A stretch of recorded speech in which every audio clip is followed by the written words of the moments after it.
This is the Sales Whisperer Podcast, Session 12. Let's escape from Cubicle Nation with a great body of work.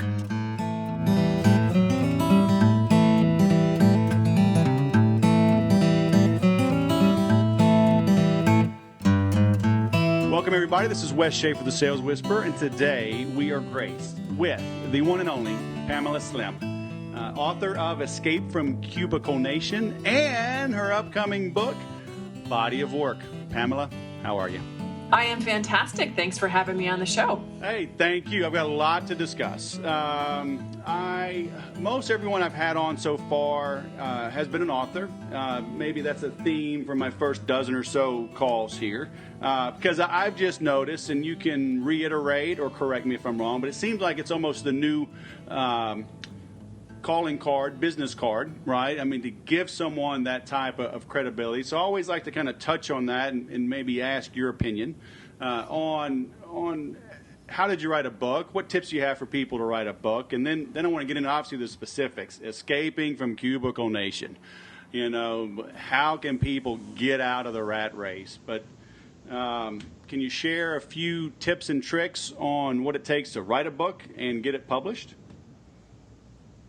Definitely. Well, I think that one of the things that I've noticed is that when you look at people who do write books, the kind of cool thing about a book is it's one way to really be putting all in one place in a very cohesive narrative, specific thoughts that you have on a topic as an expert, right? Yeah. So there is that social proof and social credibility, which, yes, fortunately or unfortunately, can be a bit of a gatekeeper type of situation sometimes, knowing that there are so many more people now who are producing content that for some people in some environments, and I'd say especially in bigger business, knowing, for example, that you have been vetted through a major New York publisher or something, right, okay, can make their job easier by saying, all right, I know they're not going to give a deal to any old person, so if they said yes, then this person must have some valid ideas, and a book still does sometimes have that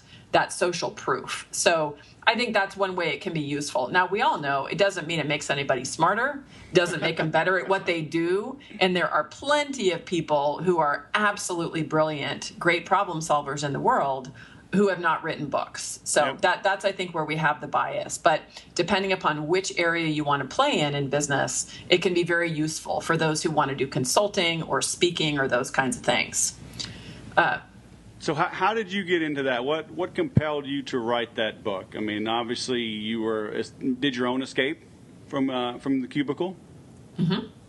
Yeah, I specifically I've been in business for 17 years. And so the first 10 of them, 9 or 10 years, I was a consultant to corporations. Okay. So I really worked always on the human side of business, inside companies. I really, really enjoyed it, helping teach management skills and doing change management, all that kind of thing.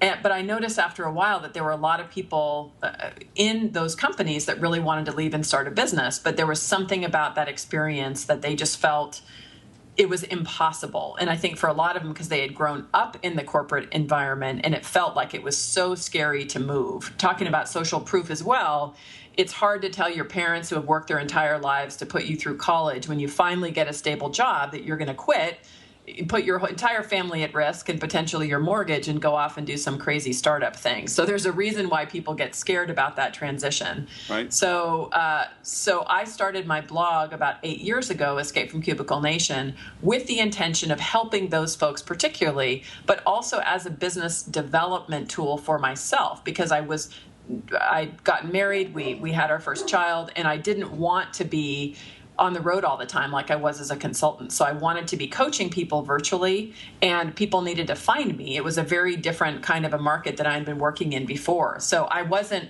just graciously sharing free information. I mean, I do that, and I love that so many people can access it. It also did have the very specific purpose of attracting business. So I wrote my blog for a couple of years, and actually Guy Kawasaki, it was one of the people that really first gave me that tipping point exposure into his market when he posted something that I had written on his blog. And as I started to gain traction, I was actually approached by my publisher, Penguin Portfolio, about doing a book. So I didn't specifically, create the proposal and go and shop it around. They approached me based on the content that I had already been writing and the traction I had been getting. So that's where I got that initial deal. And then I did my second book with them as well. So how did you get exposed to Guy Kawasaki? Or how did he get exposed to you? I sent him an email. So I had 100 readers or something to my blog, and I had written this one post called An Open Letter to CEOs Across the Corporate World that was a bit of an impassioned manifesto about my suggestions for what corporate leaders could do to either retain their employees or be at risk of having them leave to start their business. And so I wrote it, and I had been such a fan of his blog, and I just one night on a whim about 10 o'clock at night sent him an email saying, hey, this is what I wrote.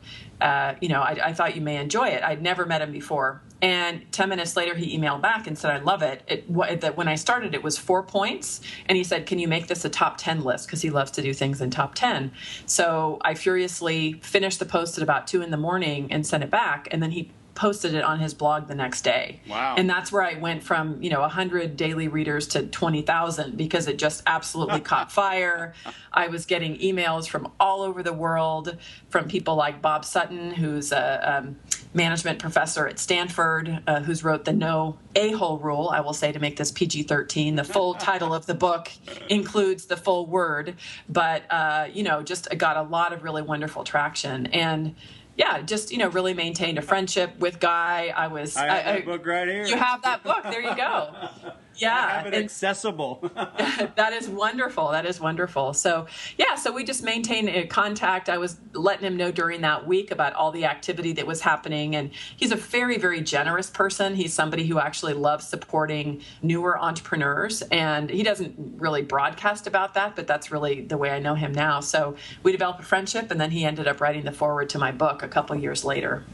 So I love that. You just did it. Right? Good old Nike, right? You see, and it's like, oh, woe is me, or who am I, right? I mean, most entrepreneurs, would you agree, like, who am I to reach out to some well-known person? I need to go slave away for 10 years and do something before I'm worthy. But it's like, you're like, hey, I have something of value. Let me give it a shot, right? And exactly. Would you say that holds most people back? Just the fear of, was it Mark Twain that said, you have more regret for the things you didn't do than the things that you did? It's really true. I think there's a couple things at play, and it is that old sports adage, you miss 100% of the shots that you don't take. And so you will never know if you don't just start to get out there. The other thing I think touches on the mindset that you talked about before, where we have this habit of putting ourselves in a category of not being worthy. And one of the things that's a very core belief that I have just in life is that we truly are all equal. Things get very scary very fast for us as humanity when we begin to believe that any one of us has more power, smarts than the other. We're all made equal across the world. Some folks have, in our particular areas of expertise, have more experience, have more expertise. So when you approach somebody who is more famous, influential than yourself, you want to approach them as a less experienced equal.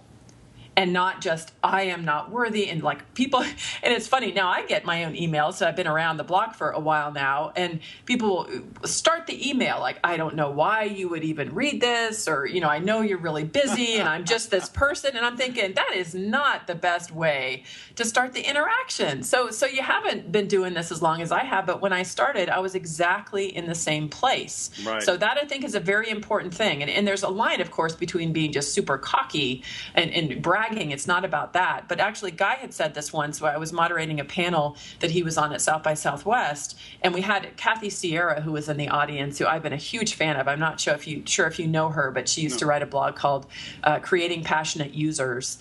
And it's just an amazing person. And she was in the audience and had never had the chance to meet Guy before. And I had been a fan of hers for years. And she, somebody in the audience was saying it's not about, everything in entrepreneurship is about who you know. It's all about the network and, who are you connected to. And Guy, actually pointing at Kathy Sierra, said, no, it's actually not about who you know. It's about who of those in power and influence know who you are. And they know who you are because of the great work that you have been doing. even when you're just starting out, when you're creating really great work and putting it in front of people, it's that work that speaks for itself. Because any of us can make a list and create a spreadsheet of the top 50 people that would be cool to know, and go shake their hand at a conference and take a selfie with them. And it's very, very different than actually creating work that those people who are more experienced are going to be excited about. And especially when you start to talk about authors, people like Dan Pink or Seth Godin or Guy Kawasaki or Nancy Duarte, people like that, what they're going to get excited by is where you're creating things utilizing a lot of the ideas and philosophies that they're talking about in their books. Because as an author, that's what you want. I live for the emails. I just got one this morning from people who say, I read your book, I read your blog, I went through the steps, I did it, I quit my job, I created a successful business. That to me is what gets me totally fired up. So how does someone know that they have something worthy to write about? How do they know that their content's good? So they can start to branch out. So I know in your book you talk about get started on the side, right? Make sure you don't conflict or compete with your current job. So how does somebody know what to create? Is it any good? To create that valuable content so somebody more experienced can take notice. You have to just get started? You do it and you get it in front of people who you're writing it for. So you're not writing it for them, you're writing it for the people that you want to help. So if you're trying to get people to be much better, more effective salespeople, you're writing great stuff and you're creating great content to help those people. And you need to get it in front of them. You need to get feedback from them. That's where you're, in Seth Godin terms, you're creating your own tribe, people who are excited by what you're writing. We all suck when we start, right? I mean, there's no way. There's a model that we have in the training and development world called the conscious competent learning model. Right. And basically when you start something, you're unconsciously incompetent. You don't know what you don't know. You do a little bit of it, all of a sudden you're consciously incompetent. You're aware that you don't know what you're doing. You do it some more and you get consciously competent. You can do it, but you have to think about it. And then you do it so much that it becomes unconsciously competent. So whether we're learning a new language, learning how to write, learning how to code a beautiful application or whatever it is, you have to just get started. And I think the key is getting it in front of people who it is made for. Because when you're engaged early and you're very open to feedback and people who might say, oh, wow, this really sucks, get used to saying, Tell me why. Tell me how can it be better? And that's, I think, where you begin to really develop that confidence and make things better. And then again, that's when you can feel better about putting it in front of people, because you're not doing it for those influencers. You're doing it for the people who you want to serve. So how would you just say start a blog? What do you tell people to get started? It totally depends, right? Like, what is your profession, right? What is it that you want to be sharing? If you are a, software developer or something and you have a vision of creating the perfect app, you would start there, right? By building it.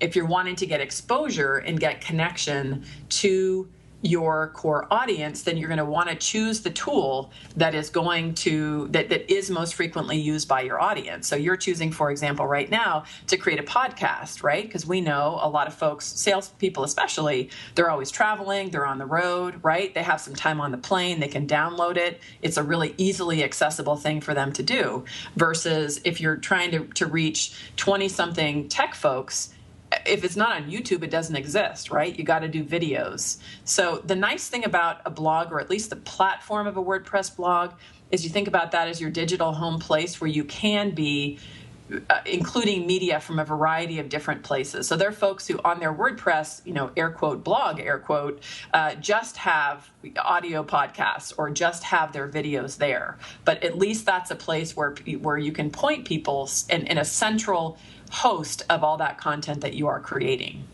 So are you of the school of thought, as I am, that the website is still the hub and that your social media and everything else kind of feeds or drives to that for email collection and subscribers, and so you can stay in touch that way?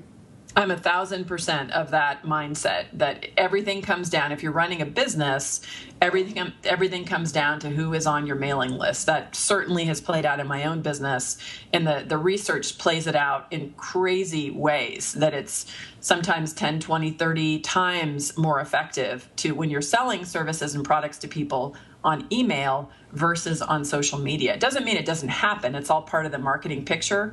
But yeah, you don't, it's a bit dangerous to have all of your connections and influence on sites that are hosted and controlled by other people. Right. And I'm glad you said that, because it is. It's so true. And, I'm shifting my own Facebook model. And I mean, I've just seen too many. I've seen free, because these things are free, right? I mean, YouTube's free, Facebook is free, but when it's free, it means you're not in control of it, so it's not totally free. They keep changing the rules, obviously what they promote, promote it, whatever. I don't know. We can go off a million directions on that. So you just finished your second book, right? Yes. Or is it your third book? It's my second. Second book, okay. And so it's Body of Work, right? And what's that about? So Body of Work is a bigger picture book, and my premise is that the world of work today is inherently unstable. We saw things fall apart, especially you and I here in the Phoenix area, right? Are you in Phoenix? No, I'm in Southern Cal. Oh, you're in Southern Cal. Okay. I just go to Phoenix a lot. That's why, because I've seen you in Phoenix. Okay. But, here, of course, all over the country, all over the world, but particularly here in Phoenix, we were really hit so hard, by the economic fragmentation, 2007, 2008. And I really see it now as that is our new normal. We are never going to be going back to a totally stable environment. I hope so. I think there's great opportunity, but career paths are going to be inherently unstable. You can't guarantee you'll be at one company or in one role. Business is inherently unstable. So given that new world of work of instability, my book really addresses the one thing we can control is that body of work that we want to create throughout the course of our lives. So what are, content, like we've been talking about, books, podcasts, code, products. It's what do we want to create in our life? What kind of family members are we? Parents, community members? What kind of influence do we want to have? And when you're very conscious about that, then you can use different work modes. So maybe you work for a company for a few years and then you decide to go out on your own and then you do freelancing or whatever. Those work modes are just the means by which you can gain the skills and resources in order to create what you want. And what I found in the 8 years of Escape from Cubicle Nation is that, and then the preceding 10 years that I was in corporate, we have a very light and dark side of the force way of looking at life. Corporate is bad. Entrepreneurship is good. Once you go to the light side of the force and have your own business, then you're going to be cowering back in shame if you ever go back and get a job. I think that's irresponsible. I don't think it's true. Not everybody likes to work for themselves. There are many wonderful people in corporate environments. I had so much fun, both as an employee and also as a consultant. So the key is making us all highly flexible and able to move within different work modes. And I argue in the book and really lay out some very specific skills that I think we all need in order to keep us highly employable and really flexible. So we're really having the kind of lives we want to have, but we can move between these different work modes.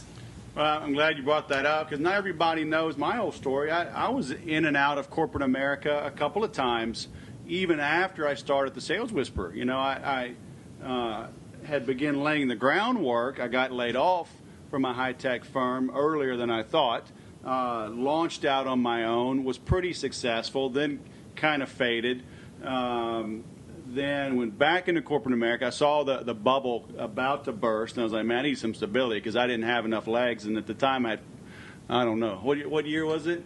I had 5 kids, now I got 6.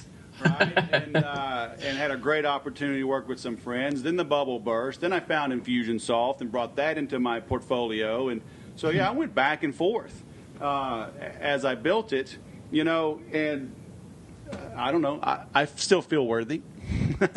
Right? I mean, well, because that is the thing. I mean, if we get so caught up in saying there are all these fixed paths that you have to choose between them, I think that's the part where it does become stressful. We feel limited. We feel, as I said, embarrassed to go, from one side to the other. Some folks in corporate are like, you're crazy. Like, why would you ever put your family at risk? Right. There's just kind of judgment all the way around. And the way I actually think is the healthiest for our economy and our environment, if I ran the world, which, by the way, I don't want to, but if I were able to give consultation to those who do, it's that our workforce is going to be so much stronger and better if people do have the flexible skills of moving in between these different work modes. So if somebody does get laid off, they have a little side hustle. They can pick something else up, right? If businesses fail, they're not going to be stuck. They can quickly move into some kind of new work environment. I think it's in the interest of every type of business, small, medium, and large, in order to work this way. And that's really, I have a lot of passion about that topic. I think we're just not talking about it enough. And that's what I'm planning on doing for at least the next 5 years as I really roll this book out. Yeah, cool. And I know I saw a quote by Darwin. He said it was something like, it's not the biggest or the strongest or the fastest. It's those that are most adaptable, most can adapt to change, and those are the survival of the fittest, right? And so the fittest isn't necessarily literally the best in shape. It's those that change, right? So, yes. Very good point. You are, I got some notes here. I got your website up. I got everything. Your website is a lot different. When did you make this change? It's a very nice picture. Got the little login at the bottom. Is that it? Where can I see what you're doing? And why did you make that change?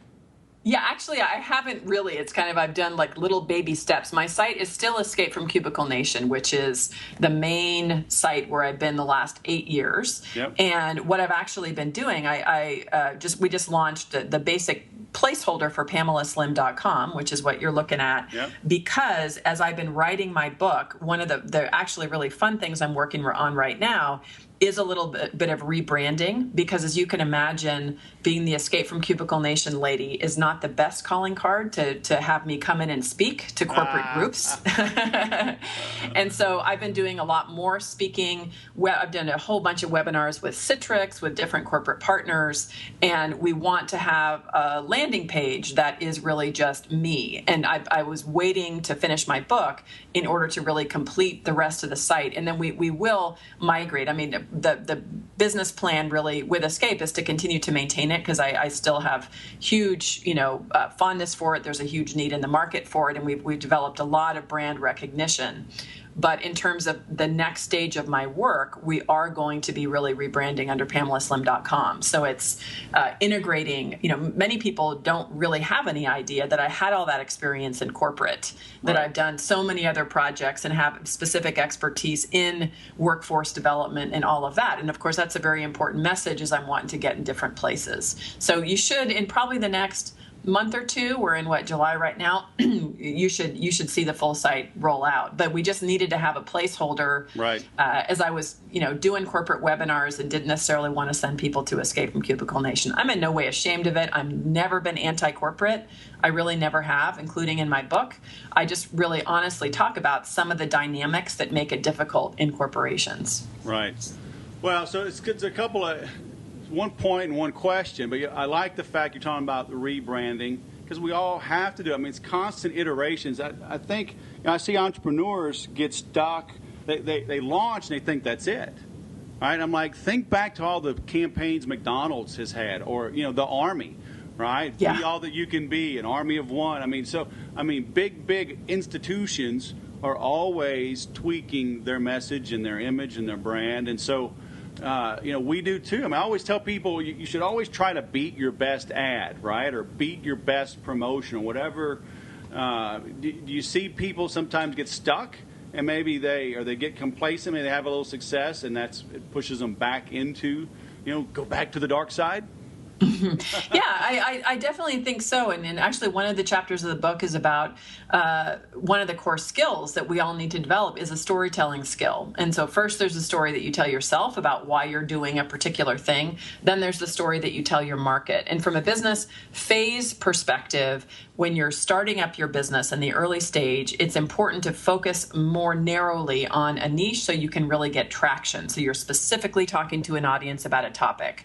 So you might do things like, love martial arts and do big corporate work and like entrepreneurship and like doing, other things, but you're going to confuse everybody. So it's important to start small, which is the right branding decision at that time and the right story to tell the market. But as you grow and your business grows, either you're going to really grow that niche so that, it becomes a much bigger company within that narrow area, or finding, like I have and many of my peers and colleagues, that you begin to expand into other areas. And you simply have to keep updating your story because you are always changing and evolving. But that's really what branding is being very conscious about how are you telling that story to the right people so that they get what it is. And that's, kind of been the fun thing. I'm so glad I've had such a sticky brand for the entrepreneur market because people immediately get it. And it's been a great vehicle for attracting press, for attracting clients.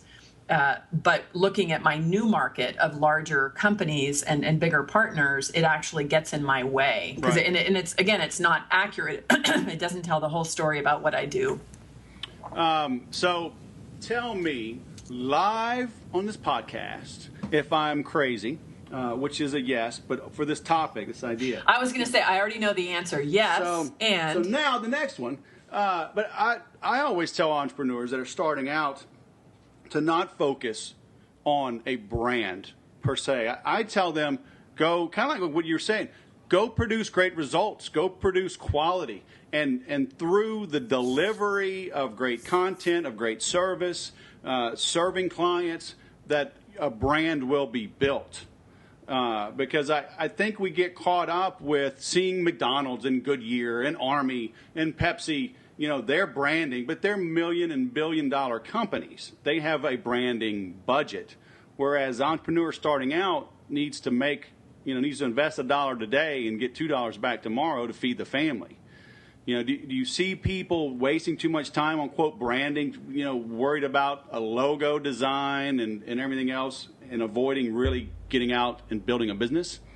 Oh, totally and completely. And I have very similar advice. And I think here's just the slight distinction, which, again, you may agree with based on the way you've described it, is that the first 6 to 12 months in business, you are figuring out what you do well, what you like to do, who you like to work with. Everything's a hypothesis, right? You think that something's going to work. You think you're going to like doing certain things. You think people pay you.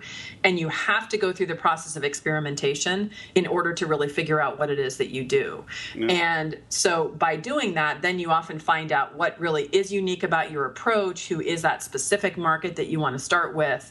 And then from there, you have the data and experience in order to take a stronger stand from a branding perspective. So it's really bad advice, I think, to sink a whole bunch of money and energy and time into finding a brand when you haven't even gotten out there and experimented, right? So I'm totally with you. You can get traction to a certain point, and then you can invest in, whatever, great graphic designer and doing the branding statements and stuff. The distinction I would say is, in the early stages, even if you're not sinking tons of money and like coming up with a perfect tagline, you have to specifically be able to answer, what do you do and whom do you do it for? So that the best way mostly that people get started and getting clients is by your own network, those people who you already know. So if you're like, yeah, I kind of do a whole bunch of things and, you're keeping everything open, you still need to help by focusing on, I work with people in corporate jobs that are, want to leave and start a business, or I work with highly effective salespeople that want to improve their performance by 10%. You could have 20 other things that you're working on, and you might say different things to different people, right? Because a lot of the conversations first happen just by like phone calls. But you do need to be clear as to what it is that you do. It's just a little bit more that working premise. So that's I think where I see the distinction is I never suggest investing money and energy into like the perfect. People spend like 5 years researching the perfect tagline, and they don't get the right URL. Then they're like hiring an expensive graphic designer. And I just like, why in the world would you ever do that? It doesn't make any sense. Yeah, I always tell people, they're reading marketing books written, 10 years ago by people who had their experience 20 and 30 years ago and who were educated, 40 years ago. And it's like how McDonald's markets has almost zero relevancy to an entrepreneur trying to launch on their own, right? I mean, it's just, And I'm actually working on some things I always call like rubber meets the road marketing. I mean, I've always been that super practical, okay, that's great. We're going to take over the world and have a high rise, with our name on it in downtown San Francisco. But like, okay, great. That's cool. 10 years you can do that. What are you going to do today after lunch to make that happen? And I think that's where everybody falls short, right? Because big goals. What do you do right this second? It's exactly the way I approach it. I'm just 100% with you. And that's the majority of how I spend my time working with clients, right? What are we doing this week? What's the first step? Somebody will have a huge first step, and we break it down to make like 1/8 the size of what they think, so they can just begin to make progress. And you're exactly right. Those people who successfully make the journey of the first year of entrepreneurship and survive it well are those that are always focusing on the practical things. Do you have any tools or recommendations for people can create that planning? Are there websites you send people to or anything like just to make them document and think through the process? Because that's my biggest struggle. When I'm working with new clients on Infusionsoft, people, they get frustrated because they don't have a process and they want to get mad at me or Infusionsoft. I'm like, look, we're just going to automate your life. If you don't know what you want to automate, don't get mad at me. Right, exactly. Yeah. So, I mean, are there tips or tricks? I mean, yeah, there's a couple tools. One of them is there's a book called The One-Page Business Plan, which is a really cool book. It's written in a fun, highly graphical way, and it literally does boil down the template to a one-page plan that's very specific. And they have, when you get the physical book, they give you a CD with downloads and worksheets, so it's real easy to do it. Okay. Now, it's easier said than done. Just because it's one page doesn't mean it's easy, but it is. You're asking yourself the very specific questions about your mission and your key strategic goals. When you're working in a lean startup mode, it is important to have the general framework. It's funny, the document I have open for a client right now, I'm doing a bigger consulting project. We're exactly looking at those areas. We're in the very early stage. There's tons of opportunity. But it's like, right, what is our mission to start out? What are our strategic goals for the next 2 quarters? Who is in which role? How are we going to operate together? What are our specific financial targets? And if you don't have that written down, that's often, I think, where people really go crazy. So that's one resource. The other resource I like, I've been friends for years with Tim Berry, who's the founder of Palo Alto Software. They make Business Plan Pro and all those tools. They have a new in the cloud tool called Life Plan, which is really cool. They've really built in some of the components of a very easy, flexible tool that you can have where you're entering in your financials, but they've also built in an education piece. So, for example, when you get to the section that says write your mission statement, you can click a button and a video comes out with Tim, who's been doing business planning for 30 years, giving you best practices for how you actually write one. You have examples, you have templates. And, oh, how cute. Hey, I see we have a little visitor to our podcast. I love that. This is my youngest, Ella. Hi, Ella. Ella, say hello to the world of the Sales Whisperer. Hi. And Miss Pam Slim. Hi, Ella. I love that. It's funny. We were talking about Guy Kawasaki. Every time I've done a podcast interview with him, his kids always come into his office. So, see, you're more like him than you knew. I love that. But yes, I mean, I think that's another really great tool to get up and running. I will say, I'll sound a little bit grumpy now, but a lot of people in the early stage of business will resist doing things like planning. Sure. And it almost never has a good outcome. It doesn't mean you have to do a 50-page business plan document as if you were going for venture capital, but you need to basically be able to answer key strategic questions to keep you on track. Well, I can speak from experience. I am not a big planner. And although my outcome now is good, I mean, I've had some sleepless nights. I've had some deals go wrong. And as I've grown now, I'm fortunate in finding my exact opposite, bringing them on the team. Perfect. The analytical types, those that tell me no. I'm just finishing up Steve Jobs' book, and it's reading about the screaming matches they would have. It's like sometimes I feel like that. I'm like, why can't we do that? You got to let me do this. It's my business. It's like, you're killing yourself. We got to finish these 37 other things before you add 4 more. I'm like, oh, okay. When will those be done? But and I've always been, I've had trouble with goal setting, right? I've always written goals, and then it's like I can type them on my computer, and I'll go find, like next week here in 2013, I'll go find my goals from 2006, But so not always reference them then, but what is always interesting is how many that I have hit, even without referencing them. So just writing it down. But what I've gotten better at, and I still do it now, and I advise people, I write down my negative goals. Right? It's like, I don't want to commute. I live an hour from San Diego, hour and a half from LA, and it's like, I don't want to sit in traffic. I want to work at home in shorts and a hat. Or so the negative would be, I don't want to get dressed up every day. So maybe, do you ever give that advice to people? If you don't know exactly what you want, write down what you don't want, and then maybe what you want will become obvious. Yeah, well, one of the steps actually I talk about in Escape from Cubicle Nation is really creating your life plan first, and then your business plan comes from that. So it can really be design criteria. So you say, where do I want to live? How do I want to live? What kind of time do I want to spend? I'm a parent, as you are. I don't have quite as many kids. I only have 2. Sorry about that. But mine are 5 and 8. And I know as one very clear design principle for my life, I want to be a present parent. Right. So I love to work. I love to contribute. I want to contribute at a high level.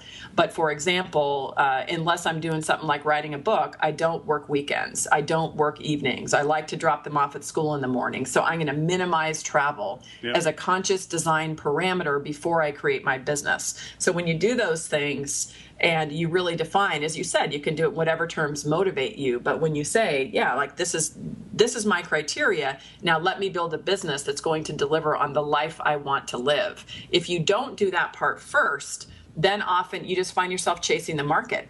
And I wrote a post once about this, choosing between a crack pipe and wheatgrass juice, right? That like often you can just chase like tons of opportunities, but they can end up absolutely consuming you with the wrong kinds of clients, huge financial opportunities, but you hate the work. And so often that's where you have to be very conscious about what are you building and why. People can have businesses that look very different. I know people who create multi-million-dollar, businesses that become empires, and those that have a very almost, boutique, small, very wonderful craft type of a business that gives them the life that they want to have. So the key is don't look over your shoulder and try to be like somebody else. Really talk about it. If you have a family, talk about it with your spouse or your partner and your kids. Even at 5 and 8, I talk about these things with my kids. We talk about the kind of life we want to have, about trade-offs that we make about work. I was going to ask you about that. The more I've grown, have access to people, the more I kind of get to look under the hood of these quote famous people, and it's almost depressing, really, how many are just a mess. I mean, they are not what they purport to be, and I see that everywhere. With not only with human beings, but I guess it's related to human beings. There's so many fake things, fake Twitter followers. I mean, the whole best-selling author thing. I saw under the hood of that how many of them are gaming the system, spending tens and even hundreds of thousands of dollars to game the system, get fake. You can pay somebody in India to click on your YouTube, to get 20,000 views of a video. Like, and so. Do you see that a lot where people, they have fake goals because society tells them you need to be a millionaire? It's like, well, why? I mean, if I'm happy working at home and I make $300,000 and I don't have to travel and don't have employees to payroll, isn't that okay? Do you find people like they don't feel worthy because their business isn't 7 figures? Exactly, and there's a lot of it's really, you have to create your own definition of success, and yeah, there's some people who are undershoot it, who chronically keep themselves underemployed or right. Don't really raise their rates, and then there are those people who think that they have to do something at all costs. It's fascinating because I've seen the very same thing, both when I was a consultant working with really rich, famous people in Silicon Valley and technology companies, and I always would love it. It was like an oasis when I would find people who were really amazing creatively, who were great business people, who also were really wonderful people and treated those others with dignity and respect, had a healthy and happy family life, all those kind of things. And so it's really, and as a coach, I've been trained as a life coach as well. I'm always interested really on that like human side of the journey. First of all, like we can all judge everybody else and what they do. And it's really for each of us to determine like how we want to live our life. If somebody feels good about that and that's what they want to do and they have the money, more power to them, right? The key, as you're saying, is to know what's going on so that we're not measuring ourselves under completely false things and thinking, oh, I have to do that, or why didn't my book hit the New York Times list, if you're doing it, the ethical way. But I have what I call your High Council of Jedi Knights, the mentors for me. One of my criteria for those kind of folks are not only do they deliver at a high level of creative capacity and they're amazing thinkers and very successful in what they contribute to the world, but they're also really, really good people. And I've met some of mine folks on my High Council, Seth Godin, Dan Pink, Guy Kawasaki, Nancy Duarte, who founded Duarte Design Firm. And I've met with them and in many cases met with their families and heard them talk about their kids. And that to me, just for me personally, is a very important criteria of those who I'm truly going to choose to emulate. I was sitting, when I was working on my book early in November of last year, I went to visit Dan Pink when I was in Washington, D.C., and it was so amazing. I was sitting at his kitchen table. His wife was cooking soup. His kids were coming home from school.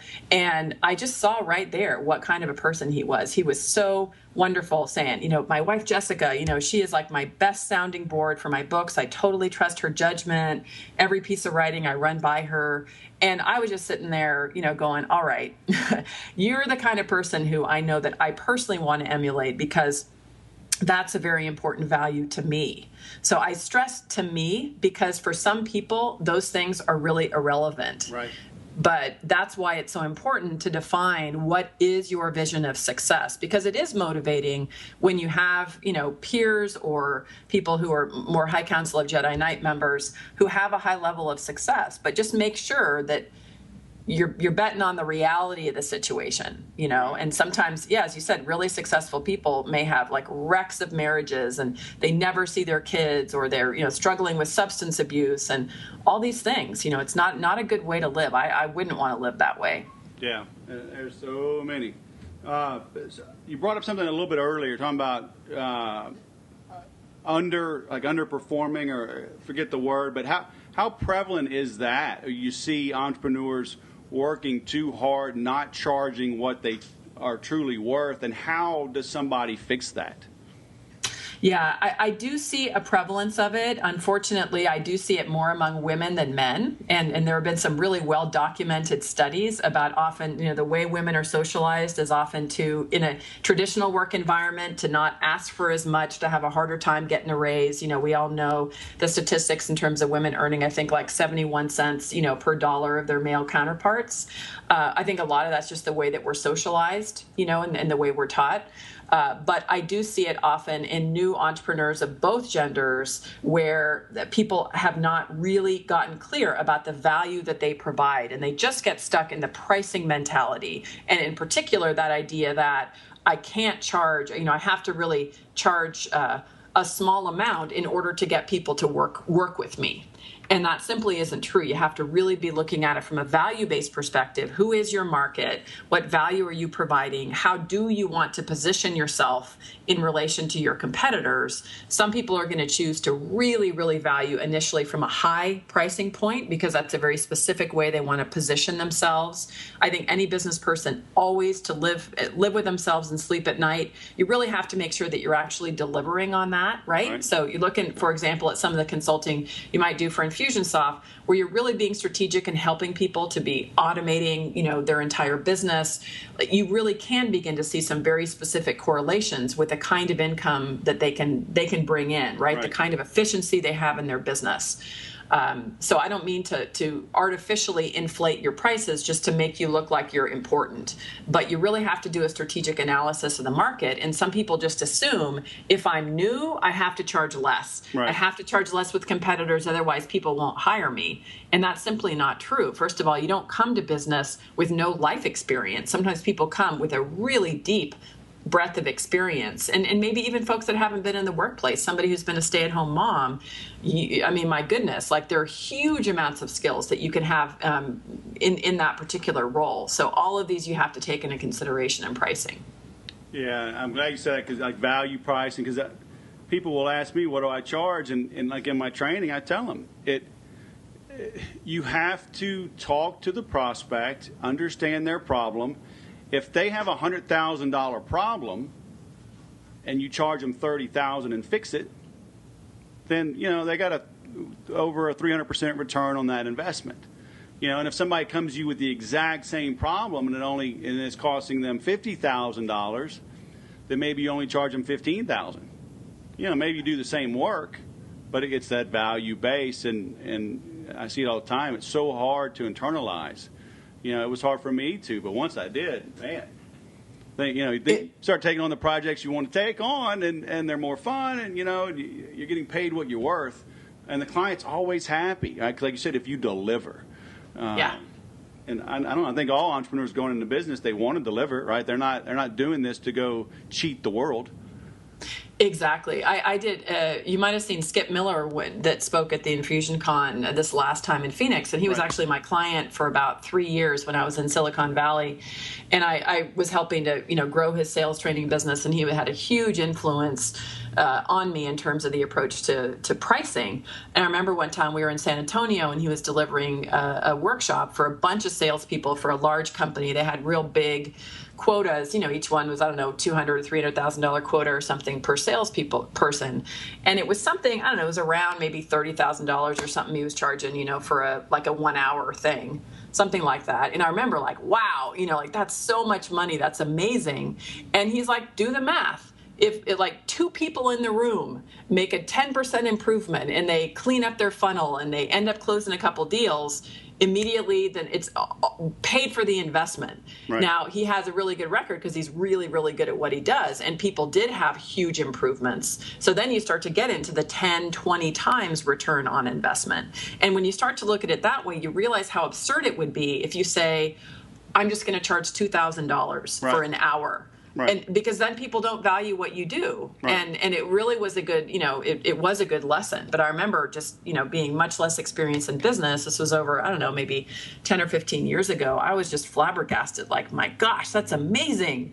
$30,000 for an hour. But it's not that. It's all the experience and all the consulting and perspective. If you can actually teach people things that they're going to act on, that has huge value.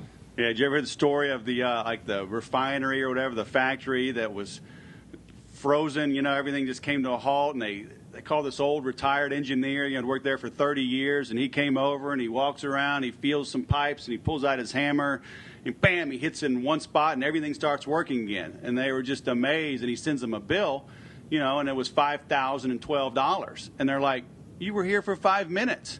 What's it for?" He says, "Well, $12 was for the labor of swinging the hammer, and $5,000 was for knowing where to hit."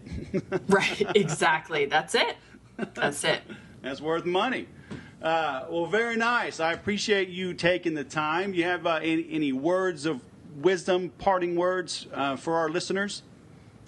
No, I really just appreciate the time. And I think the best thing to summarize some of the core themes we're talking about is to take a little bit of time out. We're getting toward the third and fourth quarter of this year.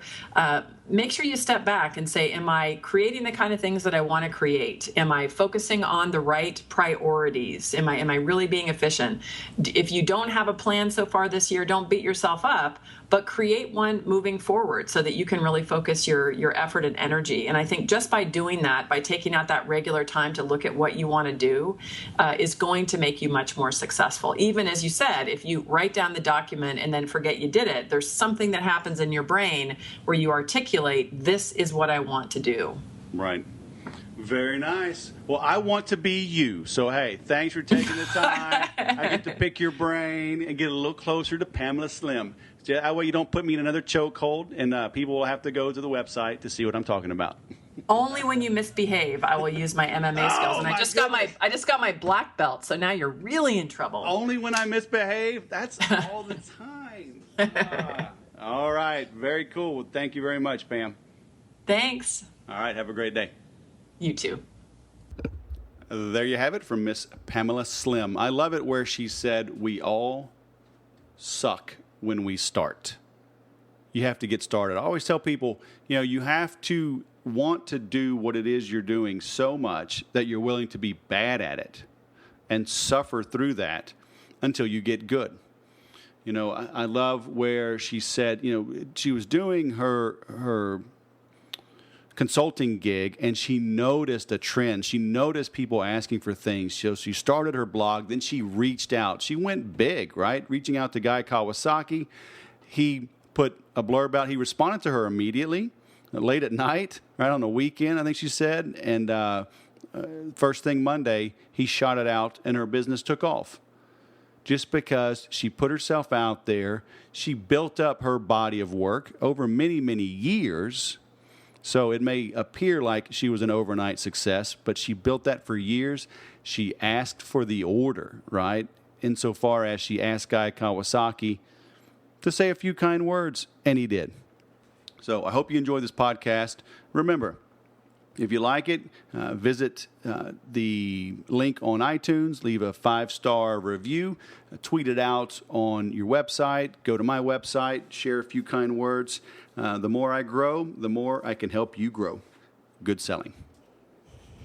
Thank you for listening to the Sales Whisperer podcast at www.thesaleswhisperer.com. Thank you, Miss Ella. How old are you? 5. Thank you very much. Now let's go eat some pudding.